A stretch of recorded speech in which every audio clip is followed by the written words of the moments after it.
Hi, this is Kate Havnevik. I have a new album called Lightship. I wrote this album with Guy Sigsworth, and we took some time talking to our friend and Norwegian music journalist Per Sundnes about each track on the album. This episode, we're talking about Dream Her to Life. The time is ripe. The air is petrified. I wake to light. Walk barefoot into the fire. Kate, you're a very visual artist. You spend loads of time with your artwork and your visual work, even if it's on stage or if it's the videos. Why do you think that that's so important to communicate with your fans?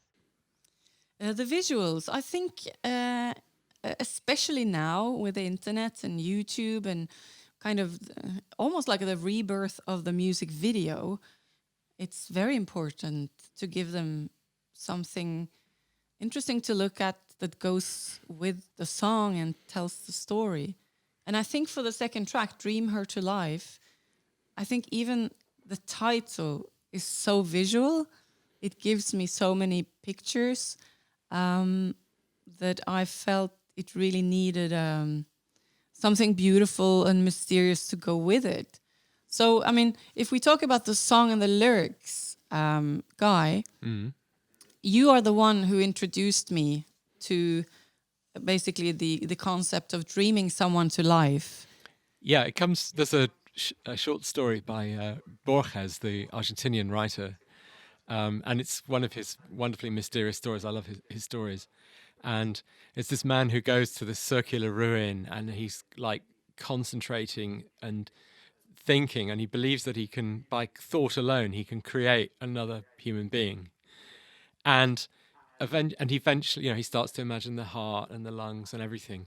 And then finally, when he's created this other being just by thought, he walks into the fire and realizes that he himself has been thought into existence by somebody else. And it's like an infinite regress of these people dreaming each other into existence.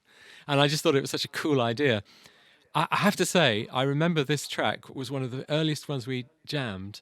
And it was I think it was the first one where it's like, I know we're going to do that song, because the first idea with the pizzicatos came out and Kate started singing over it. I was like, yeah, we're in the zone. We've got something magic here.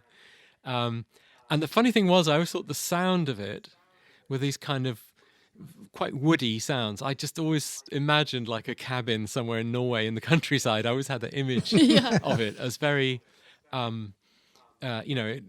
tree-lined and nature filled somehow. It wasn't a techno kind of song, even though I sort of put this kind of beat on it that I always joke is like Queen We Will Rock You or something, but it was kind of, that was the feeling of it, wasn't it, Kate? That it was quite rural and quite it was very rural, sort of pagan-ish, sort of, to walk barefoot into the fire, to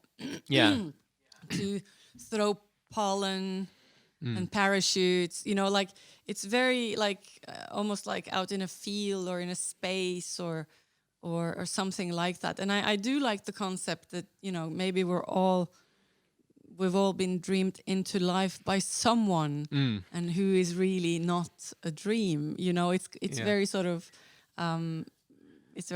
makes me very curious.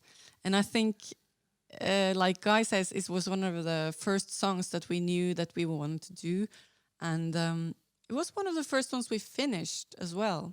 Yeah.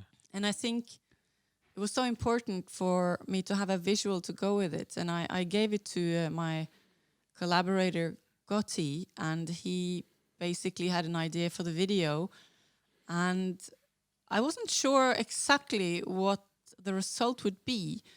But the fact that we managed to express some sort of weightlessness and mystery, I think, is really, really nice, because that's what the song feels like with this sort of bouncing pizzicato. Yeah. That is kind of featuring...